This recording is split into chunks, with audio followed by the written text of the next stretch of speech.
আজকে চলে গেছিলাম হ্যামিল্টনগঞ্জ মেলাতে। আমাদের এই হ্যামিল্টনগঞ্জ মেলাটা ঐতিহাসিক মেলা। এটা ৯০তম মেলা। এখানে গেছিলাম আমি, আমার বেটা মানে আমার ভাগনা, আর দিদি, জিজ, আমার ২ বোন, আর এই পাশে যে বসে আছে মেয়েটি সেটা আমার ভাগ্নি। সবাই মিলেই মেলাতে গিয়েছিলাম। মেলাটা বেশ খালি খালি ছিল, আর আমার খালি মেলাতে ঘুরতেই ভালো লাগে। এই ধাক্কাধাক্কি করে খুব একটা ভালো লাগে না। বেটা বলছিল রাইড করবে, তো ওকে ট্রেনে বসানো হয়েছে। আর এখানে ও অনেক রাইডই করেছে, তো আমি অনেকটা দেরি করে গেছিলাম মেলাতে। বিকালবেলা টিউশন পড়িয়ে তারপরে যেতে হয়েছে।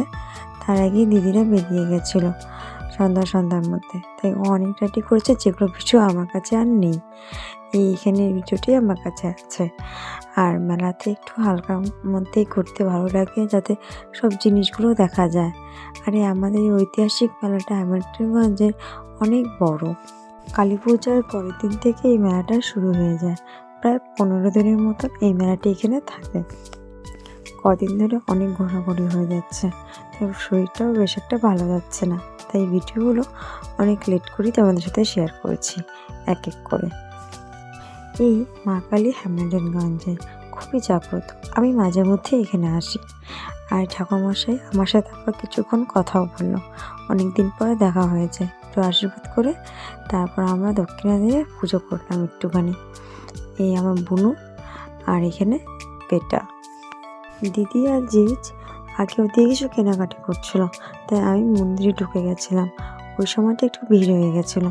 আমি একটু খালির জন্য মন্দিরে চলে আসছি। তারপর দিদি কিছু কেনাকাটি করবে বলে দোকানগুলো একটু ঘুরে ঘুরে দেখছিল। আর আমি আচার নিতে গেছিলাম। আমার আচার বেশ ভালো লাগে খেতে, তাই বাড়ির জন্য অনেক ধরনের আচার নিয়ে নিলাম। এখানে কুলের আচার থেকে শুরু করে রসুনের আচার, আমের আচার, মিশালি আচার, অনেক কিছুই আচার আছে। তারপরে গেছিলাম কসমেটিকের দোকানে। সব কিছুই ভালো লাগছিলো, তবু কেন জানি মনে হচ্ছে সবই তো বাড়িতে আছে। তারপর কিছু কেনাকাটা করলাম, বন্ধুদেরকে কিছু কিনে দেওয়ার পর টুকটাক করে খাওয়া শুরু করলাম। এই দেখো, এই দোকান থেকে কাপড়গুলো সত্যি ভালো ছিল। কিছু ক্লথ আমরা নিলাম। এই হলো আমার দিদি। মেলা ঘুরতে ঘুরতে না খেলে আবার ভালো লাগে না, তাই খেতে খেতেই মেলা ঘোরা। তারপর কিছু খেয়ে আমরা বেরিয়ে যাই বাড়ির উদ্দেশ্যে। আর আজকের এই ব্লগটা ঠিক এতখানি। নেক্সট ব্লগে আবার দেখা হবে। ততদিন ভালো থেকে বন্ধুরা। Subscribe, like and share. Bye bye.